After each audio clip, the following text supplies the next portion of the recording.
Harga emas turun. Kok bisa? Gara-gara apa ya?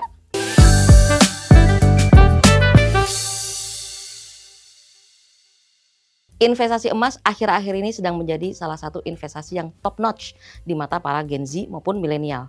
Tapi harga emas akhir-akhir ini sedang mengalami pelemahan nih guys. Katanya sih ada hubungannya dengan terpilihnya Donald Trump sebagai Presiden Amerika Serikat. Kok gitu? Nih lihat nih. 6 November 2024 seiring dengan proses perebutan kursi di Gedung Putih, harga emas di Antam terpantau masih berada di angka Rp1.543.000 per gram. Tapi pada tanggal 7 November 2024 harga emas di Antam anjlok Rp30.000 hingga menyentuh angka Rp1.513.000 per gram. Harga ini menjadi harga terendah sejak 14 Oktober atau sekitar 3 minggu terakhir. Apa sih penyebab pelemahan harga emas tersebut? Nah, ini ada kaitannya dengan terpilihnya Donald Trump sebagai Presiden Amerika Serikat. Jadi, tim Generasi Cuan melansir beberapa sumber info nih guys. Alasan yang menjadi perbincangan publik adalah tentang menurunnya tensi geopolitik dan perang setelah terpilihnya Donald Trump yang berpotensi dapat menurunkan harga emas. Pelemahan harga emas ini juga terjadi seiring dengan penguatan harga US dollar. Terus kenapa harga US dollar bisa menguat akhir-akhir ini? Nah, pasalnya Donald Trump ini memiliki terobosan-terobosan baru di sektor perdagangan yang dianggap menguntungkan Amerika Serikat, sekaligus meningkatkan daya tarik US dollar di kalangan internasional. Itu teman-teman. Terus buat kamu yang sekarang punya aset emas ataupun mau beli emas, sebaiknya apa sih langkah yang harus dilakukan? Mau hold, sell, or buyback? Daripada kita bingung, mending kita tanyakan ke ahlinya langsung. Untuk investasi emas investasi artinya kan jangka panjang ya, bukan investasi jangka pendek atau trading untuk jangka pendek. Jadi misalnya kita beli sekarang nih, kita jangan berharap kita akan melikuidasi atau melakukan aksi taking profit di jangka yang pendek, tapi kita tunggu beberapa tahun ke depan, misalnya 2 tahun atau 3 tahun ke depan. Jadi memang koreksi dari harga emas itu peluang untuk para investor untuk membeli emas. Sama seperti dulu. Jadi kita nggak bisa expect ya, nggak bisa pastikan ya kapan kenaikannya akan terjadi. Tapi kalau secara umum ya, gambaran secara umum kita bisa melihat peluang untuk kenaikan itu ada dan kemungkinan masih besar gitu ya. Karena faktor-faktornya yang menyebabkan kenaikan itu masih bertahan, belum hilang sampai saat ini.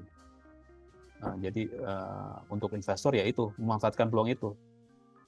Tapi memang kita tidak bisa memastikan kapan terjadinya kenaikan tersebut. Itu ada dua sisi ya. Pertama ada yang mau jual dulu, yang kedua ada yang mau di-keep gitu. Itu balik lagi ke alasan kita untuk melakukan investasi ya. Dan pandangan kita terhadap harga emas ke depan gitu. Untuk yang mau jual mungkin dia punya keperluan saat ini, ya bisa jual dulu emasnya, kebetulan sudah menghasilkan keuntungan karena dia sudah berinflasi dari beberapa tahun yang lalu, 2 atau 3 tahun yang lalu. Atau kalau untuk orang yang sudah memiliki emas kemudian masih mau menahan lagi, itu juga bisa dibenarkan karena mungkin investor tersebut melihat bahwa faktor-faktor kenaikan emas masih ada dan masih bisa mendorong harga emas naik lagi ke depannya gitu. Jadi itu semua balik lagi tergantung ke tujuan investasi masing-masing. Kita beli emas untuk investasi, bukan untuk cepat-cepat dijual gitu ya. Kalau cepat dijual maksudnya itu nanti akan malah bukan untung tapi malah merugi gitu ya. Karena kita menjual tidak di saat yang tepat gitu. Ada biaya harga beli dan harga jual itu beda ya, ada selisihnya gitu. Biasanya harga beli itu lebih tinggi dibandingkan dengan harga jual untuk hari yang sama ya. Jadi kita harus lihat ada spread, istilahnya spread ya. Selisih itu namanya spread. Jadi kita harus perhitungkan itu. Kalau di emas itu spreadnya bisa, kalau untuk logam mulia ya, 1 gram itu bisa di atas 100 ribuan ya, 100 ribu rupiah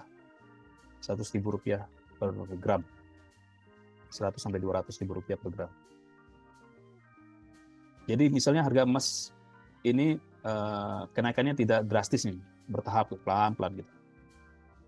Nah, kalau orang yang tidak sabar menunggu atau tiba-tiba ada keperluan mendesak, kemudian emasnya dicairkan, nah itu kemungkinan akan rugi karena ada harganya tidak naik terlalu jauh, sementara ada spread ya antara harga beli dan harga jual yang cukup besar.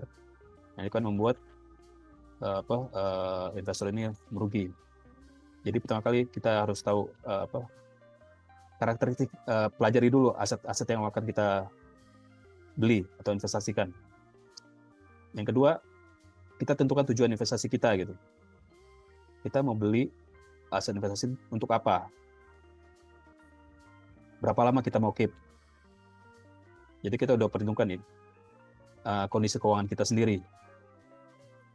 Jadi kalau tiba-tiba ada kebutuhan mendesak, kita tidak menggunakan aset investasi itu, tapi kita menggunakan dana lain. Selain tujuan, kita siapkan dana investasi kita yang cukup. Dana tentu bukan dana yang akan kita gunakan sehari-hari, tapi dana yang dingin. Dana yang kita gunakan, kita tidak gunakan untuk kebutuhan sehari-hari. Jadi setelah kita melakukan investasi kita tidak dicairkan dalam waktu yang cepat, tapi kita bisa biarkan investasi kita berkembang harganya untuk jangka waktu yang lebih lama. Itu Mbak Putri. Jadi gitu guys, investasi emas ternyata masih worth it kok. Kalau ada duit lebih, boleh banget dialihkan buat beli emas. Mumpung harganya masih stabil dan masih ada kemungkinan untuk naik lagi. Jadi gitu guys.